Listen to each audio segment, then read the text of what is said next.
15 વર્ષથી પાલેજમાં જૂના અને જાણીતા computer, laptop, CCTV camera service, printer repairing તેમજ નવા અને જૂના કોમ્પ્યુટર લે-વેચ કરનાર. એડમિશન ફોર્મ તેમજ તમામ સરકારી ફોર્મ ઓનલાઈન ભરી આપવામાં આવશે. શહેરમાં માનવતાને શરમાવતી એક ગંભીર ઘટના સામે આવી. ભરૂચના સી ડિવિઝન પોલીસ મથક હદ વિસ્તારમાં 11 વર્ષીય સગીરા સાથે દુષ્કર્મ આચર્યું હોવાના આક્ષેપ સાથે ચોંકાવનારો મામલો પ્રકાશમાં આવતા ચકચાર મચી જવા પામી હતી. પ્રાપ્ત માહિતી અનુસાર 26 વર્ષીય પિયુષ પરમાર દ્વારા રાત્રિના સમયે પરિવાર સાથે નિંદ્રા માણી રહેલી બાળકી સાથે દુષ્કર્મ આચર્યું હોવાનો આક્ષેપ કરવામાં આવ્યો છે.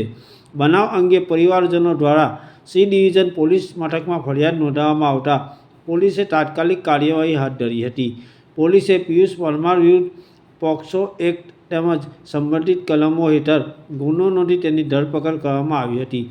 ત્યારબાદ પિયુષ પરમારને કોર્ટમાં રજૂ કરવામાં આવતા કોર્ટ દ્વારા તેને 1 દિવસના પોલીસ રિમાન્ડ મંજૂર કરવામાં આવ્યા હોવાનું જાણવા મળ્યું છે.